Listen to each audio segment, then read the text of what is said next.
तो दुख कैसे सुख कैसे आएगा? उसका मैंने सूत्र दिया कि वैयक्तिक जीवन में सुख आएगा संयम से, धन भी आपके पास रहेगा संयम से, बल भी सुरक्षित रहेगा संयम से। इंद्रिय संयम नहीं करो, जीव केवल बिगड़ गई। तो हमारे यहाँ एक नवाब जी थे, जादुई थे, नवाब लोग कहते थे, पटना जिले में नवाब। और उसकी बिगड़ गई जीव, पीने लगा शराब। मैंने अपनी आंखों देखा जो नवाब था बेचारा जादव, उसका बेटा कटोरी लेकर के गांव में भीख मांग रहा।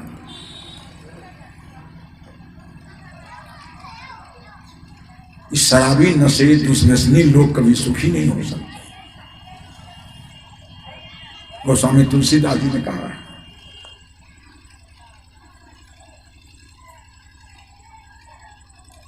व्यसनी धन शुभ गति व्यभिचारी। जो व्यसनी आदमी है उसके पास धन नहीं रहता। दो चार मैथिली संत ने कहा कि दो चार आने रोज के भी जो कुली मजदूर हैं, संध्या समय में वे भी नशे में दीख पड़ते चूर हैं। मर जाए चाहे बाल बच्चे, भूख के मारे सभी, पर छोड़ सकते हैं नहीं उस दुर्व्यसन को कभी। गोस्वामी तुलसी ने कहा कि व्यसनी धन शुभ गति व्यभिचारी। व्यसनी आदमी के पास धन नहीं रहता, व्यभिचारी आदमी की सदगति नहीं होती है, सदाचारी की सदगति होती है, जितेंद्रिय की सदगति होती है। सचेन संजतेंद्रिय, भगवान कृष्ण ने कहा मन और इंद्रियां संजत है, योग को उपलब्ध होगा। और संजतात्मा जोगो दुष्प्राप्ति में मति। भगवान कृष्ण ने कहा कि अर्जुन, असंजत मन और इंद्रियां वाला आदमी कभी योग को उपलब्ध नहीं हो सकता है। मन अगर इंद्रियां संजत हो जाए तो उपाय करके वो योग को उपलब्ध हो सकता है। इंद्रियों में संयम चाहिए।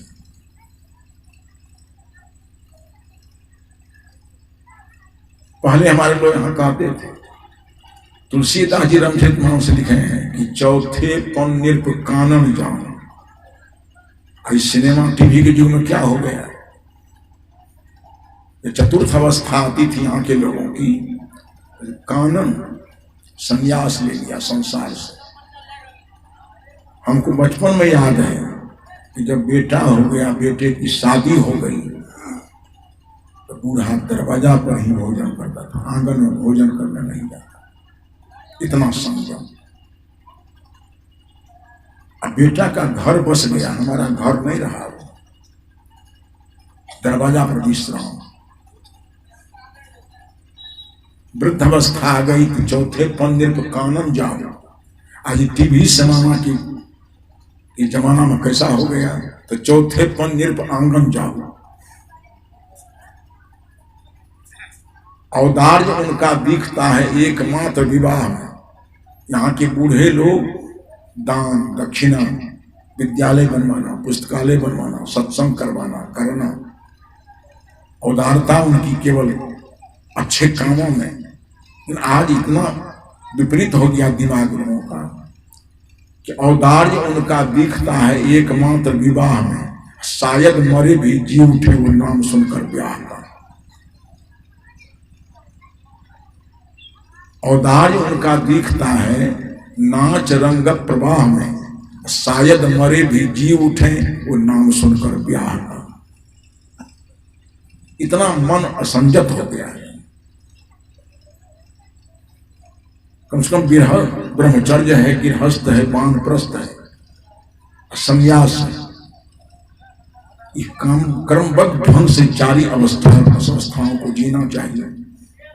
तो मैंने कहा कि व्यक्तिगत जीवन सुखी संयम से, पारिवारिक जीवन सुखी प्रेम से।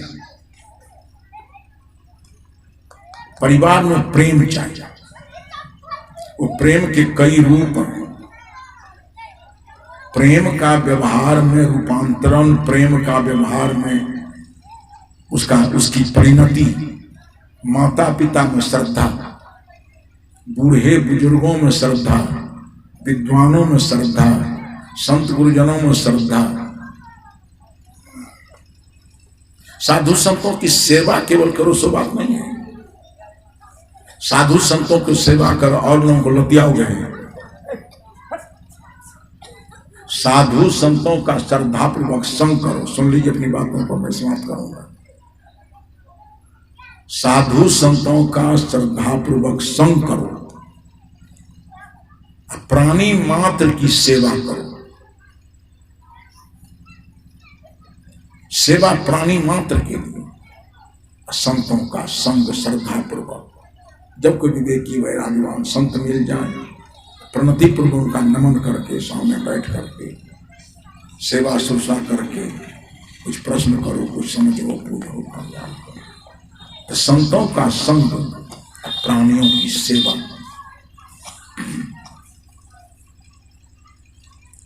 तो माता पिता, गुरु, विद्वान, संत, गुरुजन, इसमें श्रद्धा चाहिए।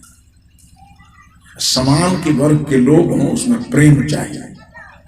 छोटे छोटे बच्चे हों, चाहे अपना बच्चा हो, चाहे गोतनी का बच्चा हो, बच्चा बच्चा है, सब प्यार का भूखा है, उसमें भेद मत करो।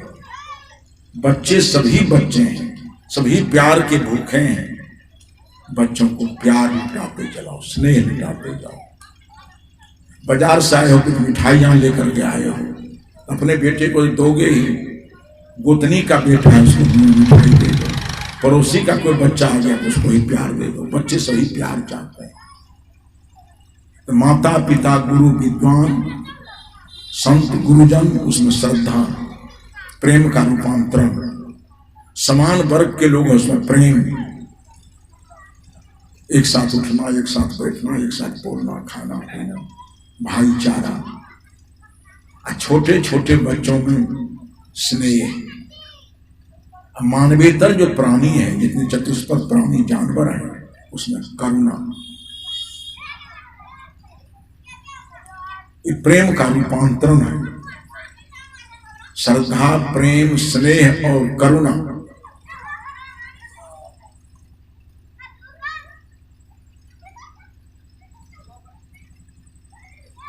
मन में संयम, वाणी में संयम, शारीरिक आचरण में संयम। वैयक्तिक जीवन सुखी होगा संयम से, पारिवारिक जीवन होगा प्रेम से। भाई तो भाई है भाई,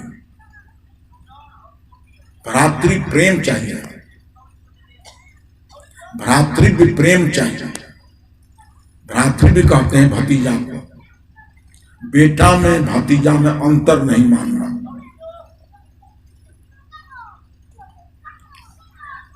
पिता में और चाचा में भेद नहीं मानना। जिस श्रद्धा भाव से पिता को देखते हो, उसी श्रद्धा भाव से चाचा को भी देखो। जिस भाव से पिता की सेवा करते हो, उसी भाव से चाचा की सेवा करो। चाचा और भतीजा भाव, पिता में कोई अंतर नहीं। काफी गंभीरता से सोच करके। चचेरा भाई था कौन, या सौतेला भाई, कोनो भाई कहिए, लक्ष्मण को। जब शक्ति बाण लग गया तो लक्ष्मण को अंगुली दिखा करके राम जी कहते हैं कि मिला ही न जगत सहोदर भ्राता। लखनलाल जी को सोदर भाई कहते हैं राम जी। एक समाज शास्त्र के अच्छे विद्वान ने कहा कि दुनिया में तुम कहीं चले जाओ, आज विदेश में जाकर के बच्चे सब धन कमा रहे हैं। दुनिया के किसी देश में जाकर के बेटा तुम धन कमा लो, दुनिया की किसी फैक्ट्री में जाकर के भाई का जोड़ा नहीं लगा सकते। भाई को धन के लिए छोड़ रहे हो, घर मकान के लिए छोड़ रहे हो।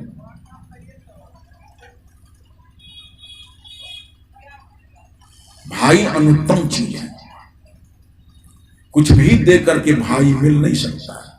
एक पत्नी है आज, छूट जाएगी, 1 दर्जन पत्नी जाके फिर कर लो। पत्नी मर गई, फिर दूसरी पत्नी कर लो, कौन रोकता है? भाई छूट गया, कोई उपाय नहीं, क्योंकि भाई के ऐसा अनुत्तम तत्व धरती पर कुछ है ही नहीं। भ्रातृ प्रेम चाहिए, गोतनी गोतनी में प्रेम चाहिए। देखो महाभारत में जब कौरव वंश साफ हो गया, दुर्योधन और सब मर गया, तो रोने लगा बेचारा युधिष्ठिर कि दुर्योधन हमारा छात्र धर्म का परिचय देकर के युद्ध में मर गया, हम ऐसे अभागे हैं। भाइयों की विधवा औरतों को देखने, उसके करुण क्रंदन को सुनने के लिए हम पाप भोग रहे हैं। युधिष्ठिर रोने लगे। तो सूरदास जी कहते हैं, सूरदास मीन्स धृतराष्ट्र। धृतराष्ट्र कहता है बेटा तुम क्यों रोते हो? का दुर्योधन चला गया, हम किसके साथ रहे, कैसे रहे? का दोष तुम्हारा नहीं है, दोष ऐसा बुढ़ा का, हमको रोने दो कि हमारी गलती से इतने लोगों की हत्याएं हुई हैं। 100 बेटे का बाप धृतराष्ट्र, आज पानी देने वाला कोई नहीं है। ये नौबत, ये स्थिति लाने वाली हमारी स्वार्थ बुद्धि है। सारे पाप जघन्य पापों का कारण मैं हूं, हमको रोने दो। ये भी प्रसंग लंबा है, उतना लंबा करूंगा नहीं। जब धृतराष्ट्र और गांधारी दोनों जंगल के लिए चल दिए, जब हम वृद्ध हैं जंगल निवास करेंगे, सन्यासी का जीवन। अब देखिए गोतनी का संबंध कितना आदर्श था हमारे यहाँ। जब धृतराष्ट्र और गांधारी उनकी पत्नी चल देते हैं दोनों, तो कुंती पीछे पीछे चल दिया। अर्जुन कहते हैं, धृतराष्ट्र युधिष्ठिर कहते हैं मां तुम कहां जा, तुम तो राजमाता हो, गद्दी मेरी है, तुम यहां रहो। राजमाता के पद पर कहा नहीं बेटा, ये गद्दी तुम्हारी है, गद्दी को तुम चलाओ। हमारी तो बड़ी गोतनी है गांधारी, हम उसकी छोटी बहन है, हम तो बहन की सेवा करने के लिए जंगल जाएंगे। राज सुख छोड़ करके कुंती गांधारी के साथ जंगल चली गई। एक गोतनी का आदर्श हमारे जीवन में है। दर्जनों उदाहरण देकर समझा सकता हूं, इस समय अब अनुकूल नहीं है। हम जानते हैं काहे आते हैं, सुभाष भैया के डांट फटकार के डर से चले जाते हैं।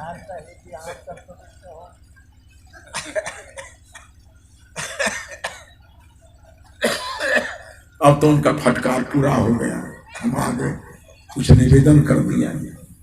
सुख, वैयक्तिक सुख, पारिवारिक सुख, सामाजिक सुख।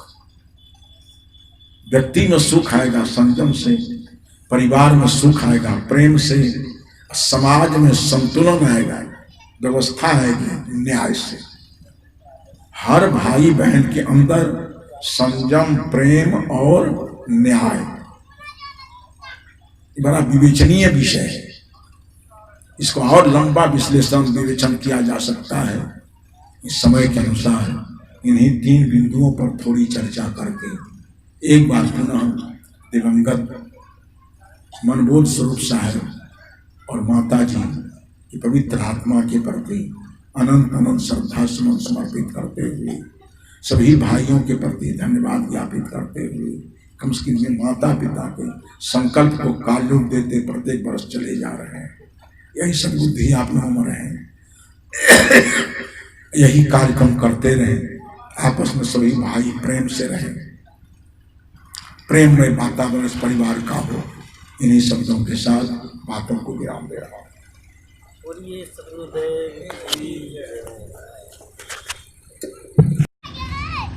तो दुख कैसे सुख कैसे आएगा, उसका मैंने सूत्र दिया कि वैयक्तिक जीवन में सुख आएगा संयम से, धन भी आपके पास रहेगा संयम से, बल भी सुरक्षित रहेगा संयम से। इंद्रिय संयम नहीं करो, जीव केवल बिगड़ गई। तो हमारे यहाँ एक नवाब जी थे, जादवे थे, नवाब लोग कहते थे, पटना जिले में नवाब। उसकी बिगड़ गई जीव, पीने लगा शराब। मैंने अपनी आंखों देखा जो नवाब था बेचारा जादव, उसका बेटा कटोरी लेकर के गांव में भीख मांग रहा।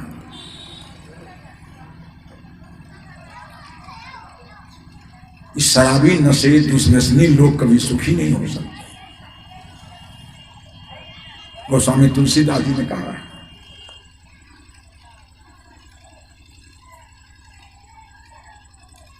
व्यसनी धन शुभ गति व्यभिचारी। जो व्यसनी आदमी है उसके पास धन नहीं रहता।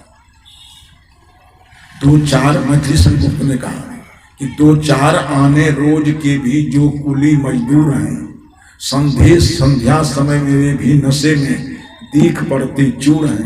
मर जाए चाहे बाल बच्चे, भूख के मारे सभी, पर छोड़ सकते हैं नहीं उस दुर्व्यसन को कभी। गोस्वामी तुलसी ने कहा कि व्यसनी धन शुभ गति व्यभिचारी। व्यसनी आदमी के पास धन नहीं रहता। व्यभिचारी आदमी की सदगति नहीं होती है, सदाचारी की सदगति होती है, जितेंद्रिय की सदगति होती है। सचेन संजतेंद्रिय, भगवान कृष्ण ने कहा मन और इंद्रियां संजत है, योग को उपलब्ध होगा। और संजतात्मा जोगो दुष्प्राप्ति में मति। भगवान कृष्ण ने कहा कि अर्जुन, असंजत मन और इंद्रियां वाला आदमी कभी योग को उपलब्ध नहीं हो सकता है। मन अगर इंद्रियां संजत हो जाए तो उपाय करके वो योग को उपलब्ध हो सकता है। इंद्रियों में संयम चाहिए।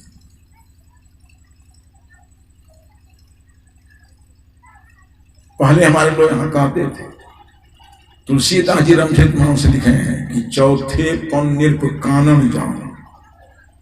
इस सिनेमा टीवी के युग में क्या हो गया,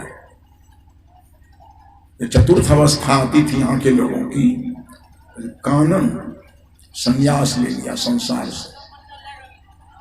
हमको बचपन में याद है कि जब बेटा हो गया, बेटे की शादी हो गई, तो बूढ़ा दरवाजा पर ही भोजन करता था, आंगन में भोजन करने नहीं जाता। इतना संयम। अब बेटा का घर बस गया, हमारा घर नहीं रहा, दरवाजा पर विश्राम। वृद्ध अवस्था आ गई तो चौथे पंदिर पर कानन जाओ। आज टीवी जमाना की जमाना में कैसा हो गया, तो चौथे पंदिर पर आंगन जाओ। औदार्य उनका दिखता है एकमात्र विवाह में। यहाँ के बूढ़े लोग दान दक्षिणा, विद्यालय बनवाना, पुस्तकालय बनवाना, सत्संग करवाना, करना, औदारता उनकी केवल अच्छे कामों में। आज इतना विपरीत हो गया दिमाग लोगों का कि औदार्य उनका दिखता है एकमात्र विवाह में। शायद मरे भी जी उठे वो नाम सुनकर ब्याह का। औदार्य उनका दिखता है नाच रंग प्रवाह में, शायद मरे भी जी उठे वो नाम सुनकर ब्याह का। इतना मन असंजत हो गया है। कम से कम विरह ब्रह्मचर्य है, गृहस्थ है, वानप्रस्थ है, संन्यास है। कर्मबद्ध ढंग से चारी अवस्थाओं को जीना चाहिए। तो मैंने कहा कि व्यक्तिगत जीवन सुखी संयम से, पारिवारिक जीवन सुखी प्रेम से। परिवार में प्रेम चाहिए। वो प्रेम के कई रूप हैं। प्रेम का व्यवहार में रूपांतरण, प्रेम का व्यवहार में उसकी परिणति, माता पिता में श्रद्धा, बूढ़े बुजुर्गों में श्रद्धा, विद्वानों में श्रद्धा, संत गुरुजनों में श्रद्धा। साधु संतों की सेवा केवल करो सो बात नहीं है। साधु संतों की सेवा करो और लोगों को लतियाओ गए। साधु संतों का श्रद्धापूर्वक संग करो। सुन लीजिए अपनी बातों को मैं समाप्त करूंगा। साधु संतों का श्रद्धापूर्वक संग करो, प्राणी मात्र की सेवा करो। सेवा प्राणी मात्र के लिए, संतों का संग श्रद्धापूर्वक। जब कोई विवेकी वैराग्यवान संत मिल जाए, प्रणति पूर्वक उनका नमन करके सामने बैठ करके सेवा शुश्रूषा करके कुछ प्रश्न करो, कुछ समझो, पूछो, कल्याण करो। तो संतों का संग, प्राणियों की सेवा। तो माता पिता गुरु विद्वान संत गुरुजन, इसमें श्रद्धा चाहिए। समान के वर्ग के लोग हों, उसमें प्रेम चाहिए। छोटे छोटे बच्चे हों, चाहे अपना बच्चा हो चाहे गोतनी का बच्चा हो, बच्चा बच्चा है, सब प्यार का भूखा है, उसमें भेद मत करो। बच्चे सभी बच्चे हैं, सभी प्यार के भूखे हैं। बच्चों को प्यार लुटाते चलाओ, स्नेह लुटाते जाओ। बाजार से आए हो, कुछ मिठाइयां लेकर के आए हो, अपने बेटे को दोगे ही। गोतनी का बेटा है, उसको मिठाई दे दो। पड़ोसी का कोई बच्चा आ गया तो उसको ही प्यार दे दो। बच्चे सही प्यार चाहते हैं। तो माता पिता गुरु विद्वान संत गुरुजन, उसमें श्रद्धा, प्रेम का रूपांतरण। समान वर्ग के लोग, उसमें प्रेम, एक साथ उठना, एक साथ बैठना, एक साथ बोलना, खाना पीना, भाईचारा। छोटे छोटे बच्चों में स्नेह। मानवेतर जो प्राणी है, जितने चतुष्पद प्राणी जानवर हैं, उसमें करुणा। ये प्रेम का रूपांतरण है। श्रद्धा, प्रेम, स्नेह और करुणा।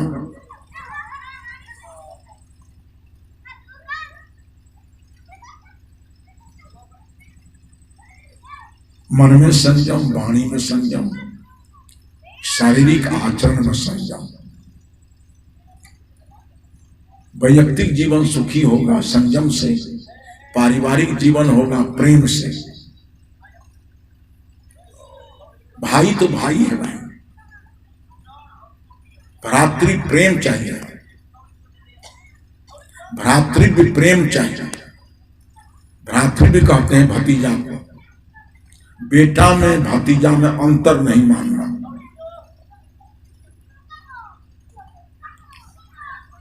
पिता में और चाचा में भेद नहीं मानना। जिस श्रद्धा भाव से पिता को देखते हो, उसी श्रद्धा भाव से चाचा को भी देखो। जिस भाव से पिता की सेवा करते हो, उसी भाव से चाचा की सेवा करो। चाचा और भतीजा भाव, पिता में कोई अंतर नहीं। काफी गंभीरता से सब सोच करके। चचेरा भाई था, कौन? या सौतेला भाई, कोनो भाई कहिए, लक्ष्मण। जब शक्ति बाण लग गया तो लक्ष्मण को अंगुली दिखा करके राम जी कहते हैं कि मिला ही न जगत सहोदर भ्राता। लखनलाल जी को सोदर भाई कहते हैं राम जी।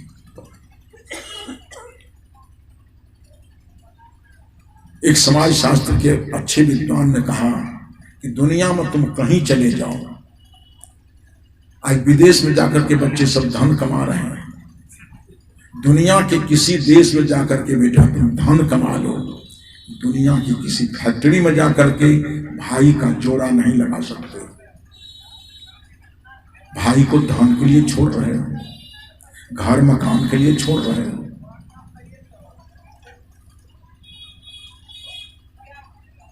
भाई अनुत्तम चीज है, कुछ भी दे करके भाई मिल नहीं सकता। एक पत्नी है आज, छूट जाएगी। 1 दर्जन पत्नी जाके फिर कर लो। पत्नी मर गई फिर दूसरी पत्नी कर लो, कौन रोकता है? भाई छूट गया, कोई उपाय नहीं, क्योंकि भाई के ऐसा अनुत्तम तत्व धरती पर कुछ है ही नहीं। भ्रातृ प्रेम चाहिए, गोतनी गोतनी में प्रेम चाहिए। देखो महाभारत में जब कौरव वंश साफ हो गया, दुर्योधन और सब मर गया, तो रोने लगा बेचारा युधिष्ठिर कि दुर्योधन हमारा छात्र धर्म का परिचय देकर के युद्ध में मर गया, हम ऐसे अभागे हैं। भाइयों की विधवा औरतों को देखने, उसके करुण क्रंदन को सुनने के लिए हम पाप भोग रहे हैं। युधिष्ठिर रोने लगे। तो सूरदास जी कहते हैं, सूरदास मीन्स धृतराष्ट्र। धृतराष्ट्र कहता है बेटा तुम क्यों रोते हो? का दुर्योधन चला गया, हम किसके साथ रहे, कैसे रहे? का दोष तुम्हारा नहीं है, दोष ऐसा अंधा बुढ़ा का। हमको रोने दो कि हमारी गलती से इतने लोगों की हत्याएं हुई हैं। 100 बेटे का बाप धृतराष्ट्र, आज पानी देने वाला कोई नहीं है। ये नौबती स्थिति लाने वाली हमारी स्वार्थ बुद्धि है। सारे पाप जघन्य पापों का कारण मैं हूं, हमको रोने दो। ये भी प्रसंग लंबा है, उतना लंबा करूंगा नहीं। जब धृतराष्ट्र और गांधारी दोनों जंगल के लिए चल दिए, जब हम वृद्ध हैं जंगल निवास करेंगे, सन्यासी का जीवन। अब देखिए गोतनी गोतनी का संबंध कितना आदर्श था हमारे यहाँ। जब धृतराष्ट्र और गांधारी उनकी पत्नी चल देते हैं दोनों, तो कुंती पीछे पीछे चल दिया। अर्जुन कहते हैं, धृतराष्ट्र युधिष्ठिर कहते हैं मां तुम कहां जा, तुम तो राजमाता हो, गद्दी मेरी है, तुम यहां रहो। राजमाता के पद पर कहा नहीं बेटा, ये गद्दी तुम्हारी है, गद्दी को तुम चलाओ। हमारी तो बड़ी गोतनी है गांधारी, हम उसकी छोटी बहन है, हम तो बहन की सेवा करने के लिए जंगल जाएंगे। राज सुख छोड़ करके कुंती गांधारी के साथ जंगल चली गई। एक गोतनी गोतनी का आदर्श हमारे जीवन में है। दर्जनों उदाहरण देकर समझा सकता हूं, इस समय अब अनुकूल नहीं है। हम जानते हैं काहे आते हैं, सुभाष भैया के डांट फटकार के डर से चले जाते हैं।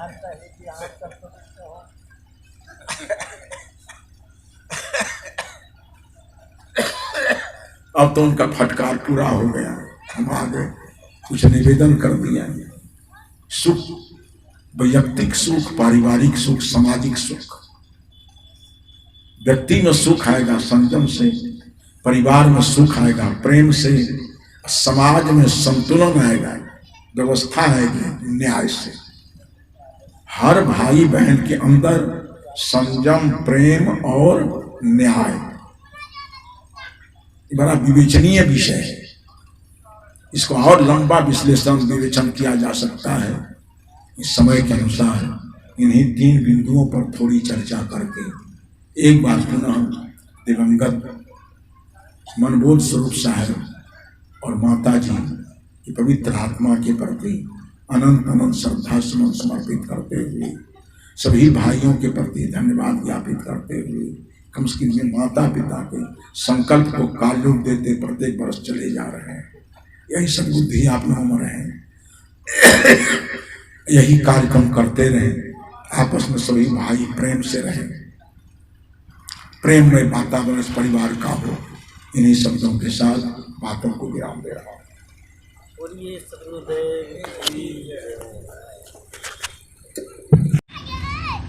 तो दुख के सुख कैसे आएगा, उसका मैंने सूत्र दिया कि वैयक्तिक जीवन में सुख आएगा संयम से, धन भी आपके पास रहेगा संयम से, बल भी सुरक्षित रहेगा संयम से। इंद्रिय संयम नहीं करो, जीव केवल बिगड़ गई। तो हमारे यहाँ एक नवाब जी थे, जादुए थे, नवाब लोग कहते थे, पटना जिले में नवाब। और उसकी बिगड़ गई जीव, पीने लगा शराब। मैंने अपनी आंखों देखा जो नवाब था बेचारा जादव, उसका बेटा कटोरी लेकर के गांव में भीख मांग रहा।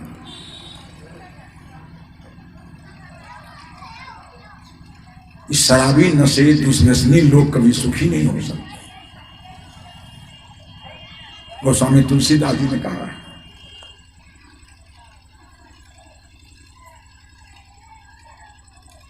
व्यसनी धन शुभ गति व्यभिचारी। जो व्यसनी आदमी है उसके पास धन नहीं रहता। दो चार, मैथिली संगुप्त ने कहा कि दो चार आने रोज के भी जो कुली मजदूर हैं, संध्या समय में वे भी नशे में दीख पड़ते चूर हैं। मर जाए चाहे बाल बच्चे, भूख के मारे सभी, पर छोड़ सकते हैं नहीं उस दुर्व्यसन को लेकर।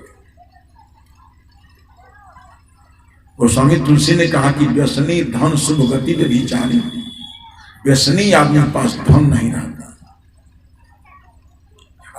व्यभिचारी आदमी की सदगति नहीं होती है, सदाचारी की सदगति होती है, जितेंद्रिय की सदगति होती है। सचेन संजतेंद्रिय, भगवान कृष्ण ने कहा मन और इंद्रियां संजत है, योग को उपलब्ध होगा। और संजतात्मा जोगो दुष्प्राप्ति में मति।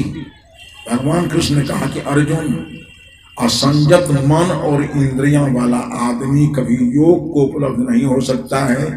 मन अगर इंद्रियां संजत हो जाए तो उपाय करके वो योग को उपलब्ध हो सकता है।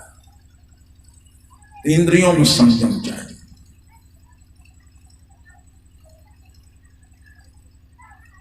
पहले हमारे लोग यहां कहते थे, तुलसीदास जी रामचरित मानस से लिखे हैं कि चौथे पन निरप कानन जान। इस सिनेमा टीवी के युग में क्या हो गया, ये चतुर्थ अवस्था आती थी यहाँ के लोगों की, कानन संन्यास ले लिया संसार से। हमको बचपन में याद है कि जब बेटा हो गया, बेटे की शादी हो गई, तो बूढ़ा दरवाजा पर ही भोजन करता था, आंगन में भोजन करने नहीं जाता। इतना संयम। अब बेटा का घर बस गया, हमारा घर नहीं रहा, दरवाजा पर विश्राम। वृद्ध अवस्था आ गई तो चौथे पंदिर पर कानन जाओ।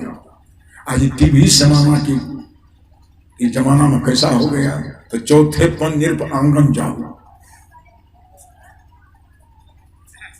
औदार्य उनका दिखता है एकमात्र विवाह में।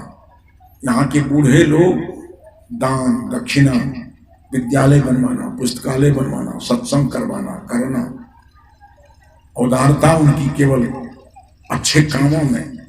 आज इतना विपरीत हो गया दिमाग लोगों का कि औदार्य उनका दिखता है एकमात्र विवाह में। शायद मरे भी जी उठे वो नाम सुनकर ब्याह का। औदार्य उनका दिखता है नाच रंगत प्रवाह में, शायद मरे भी जी उठे वो नाम सुनकर ब्याह का। इतना मन असंजत हो गया है। कम से कम ब्रह्मचर्य है, गृहस्थ है, वानप्रस्थ है, संन्यास है, कर्मबद्ध ढंग से 4 अवस्थाओं को जीना चाहिए। तो मैंने कहा कि व्यक्तिगत जीवन सुखी संयम से, पारिवारिक जीवन सुखी प्रेम से। परिवार में प्रेम चाहिए। वो प्रेम के कई रूप हैं। प्रेम का व्यवहार में रूपांतरण, प्रेम का व्यवहार में उसकी परिणति, माता पिता में श्रद्धा, बूढ़े बुजुर्गों में श्रद्धा, विद्वानों में श्रद्धा, संत गुरुजनों में श्रद्धा, साधु संतों की सेवा केवल करो सो बात नहीं है। साधु संतों की सेवा करो और लोगों को लतियाओगे। साधु संतों का श्रद्धापूर्वक संग करो। सुन लीजिए, अपनी बातों को मैं समाप्त करूंगा। साधु संतों का श्रद्धापूर्वक संग करो, प्राणी मात्र की सेवा करो। सेवा प्राणी मात्र के लिए, संतों का संग श्रद्धापूर्वक। जब कोई विवेकी वैराग्यवान संत मिल जाए, प्रणति पूर्वक उनका नमन करके सामने बैठ करके सेवा शुश्रूषा करके कुछ प्रश्न करो, कुछ समझो, पूछो, ज्ञान करो। तो संतों का संग, प्राणियों की सेवा। तो माता पिता, गुरु, विद्वान, संत, गुरुजन, इसमें श्रद्धा चाहिए। समान के वर्ग के लोग हों, उसमें प्रेम चाहिए। छोटे छोटे बच्चे हों, चाहे अपना बच्चा हो, चाहे गोतनी का बच्चा हो, बच्चा बच्चा है, सब प्यार का भूखा है, उसमें भेद मत करो। बच्चे सभी बच्चे हैं, सभी प्यार के भूखे हैं। बच्चों को प्यार लुटाते चलाओ, स्नेह लुटाते जाओ। बाजार से आए हो, कुछ मिठाइयाँ लेकर के आए हो, अपने बेटे को दोगे ही।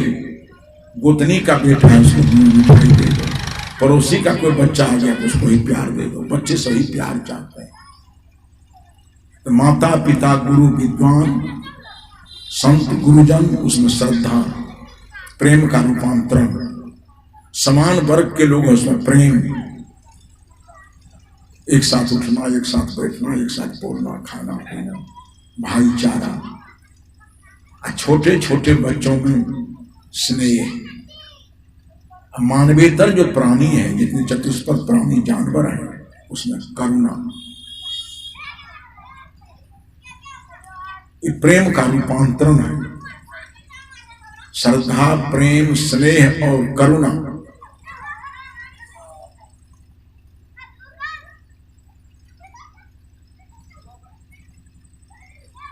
मन में संयम, वाणी में संयम, शारीरिक आचरण में संयम।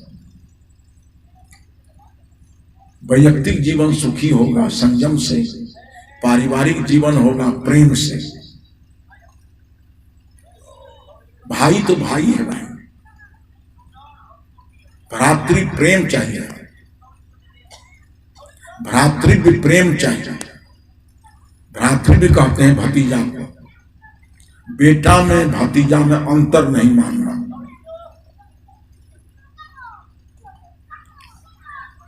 पिता में और चाचा में भेद नहीं मानना।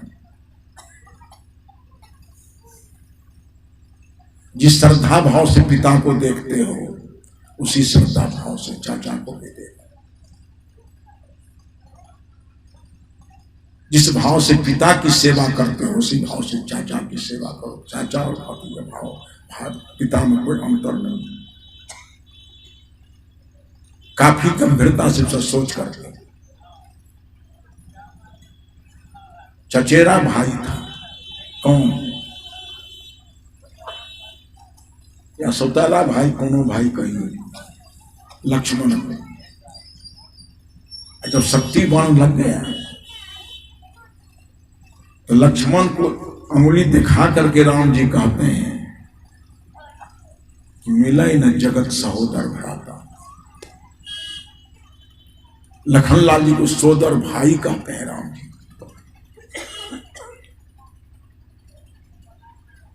एक समाज शास्त्र के अच्छे विद्वान ने कहा कि दुनिया में तुम कहीं चले जाओ, आज विदेश में जाकर के बच्चे सब धन कमा रहे हैं। दुनिया के किसी देश में जाकर के बेटा तुम धन कमा लो, दुनिया की किसी फैक्ट्री में जाकर के भाई का जोड़ा नहीं लगा सकते। भाई को धन के लिए छोड़ रहे हो, घर मकान के लिए छोड़ रहे हो।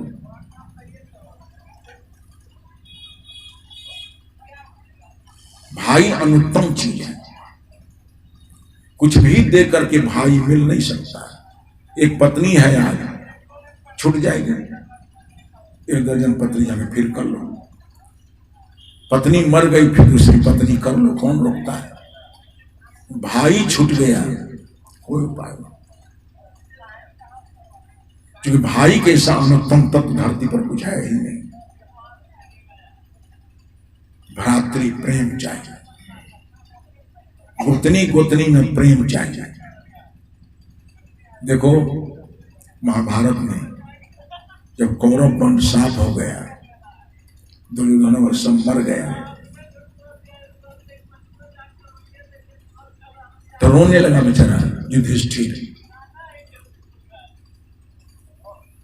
कि दुर्योधन हमारा छात्र धर्म का परिचय देकर के युद्ध में मर गया, हम ऐसे अभागे हैं, भाइयों की विधवा औरतों को देखने, उसके करुण क्रंदन को सुनने के लिए हम पाप भोग रहे हैं।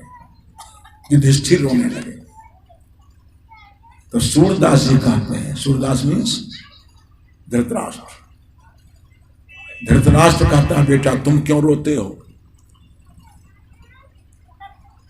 का दुर्योधन चला गया, हम किसके साथ रहे, कैसे रहे? का दोष तुम्हारा नहीं है, दोष ऐसा अंधा बुढ़ा का, हमको रोने दो कि हमारी गलती से इतने लोगों की हत्याएं हुई हैं।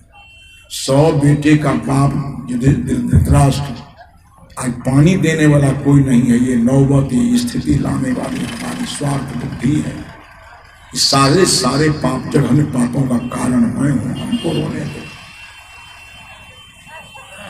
ये भी प्रसंग लंबा है, उतना लंबा करूंगा नहीं। जब धृतराष्ट्र और गांधारी दोनों जंगल के लिए चल दिए, जब हम वृद्ध हैं जंगल निवास करेंगे, सन्यासी का जीवन। अब देखिए गोतनी गोतनी का संबंध कितना आदर्श था हमारे यहाँ। जब धृतराष्ट्र और गांधारी उनकी पत्नी चल देते हैं दोनों, तो कुंती पीछे पीछे चल दिया। अर्जुन कहते हैं, धृतराष्ट्र युधिष्ठिर कहते हैं मां तुम कहां जा, तुम तो राजमाता हो, गद्दी मेरी है, तुम यहां रहो। राजमाता के पद पर कहा नहीं बेटा, ये गद्दी तुम्हारी है, गद्दी को तुम चलाओ। हमारी तो बड़ी गोतनी है गांधारी, हम उसकी छोटी बहन है, हम तो बहन की सेवा करने के लिए जंगल जाएंगे। राज सुख छोड़ करके कुंती गांधारी के साथ जंगल चली गई। एक गोतनी गोतनी का आदर्श हमारे जीवन में है। दर्जनों उदाहरण देकर समझा सकता हूं, इस समय अब अनुकूल नहीं है। हम जानते हैं काहे आते हैं, सुभाष भैया के डांट फटकार के डर से हम चले जाते हैं।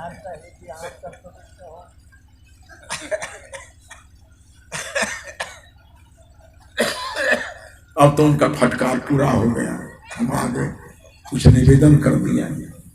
सुख, वैयक्तिक सुख, पारिवारिक सुख, सामाजिक सुख। व्यक्ति में सुख आएगा संयम से, परिवार में सुख आएगा प्रेम से, समाज में संतुलन आएगा, व्यवस्था आएगी न्याय से। हर भाई बहन के अंदर संयम, प्रेम और न्याय बड़ा विवेचनीय विषय है। इसको और लंबा विश्लेषण विवेचन किया जा सकता है। इस समय के अनुसार इन्हीं 3 बिंदुओं पर थोड़ी चर्चा करके एक बार पुनः दिवंगत मनबोध स्वरूप साहब और माता जी की पवित्र आत्मा के प्रति अनंत अनंत श्रद्धा सुमन समर्पित करते हुए, सभी भाइयों के प्रति धन्यवाद ज्ञापित करते हुए, कम से कम माता पिता के संकल्प को कालरूप देते प्रत्येक वर्ष चले जा रहे हैं। यही सद्बुद्धि आप लोगों में रहे, यही कार्यक्रम करते रहे, आपस में सभी भाई प्रेम से रहे, प्रेम में वातावरण परिवार का हो। इन्हीं शब्दों के साथ बातों को विराम दे रहा हूँ।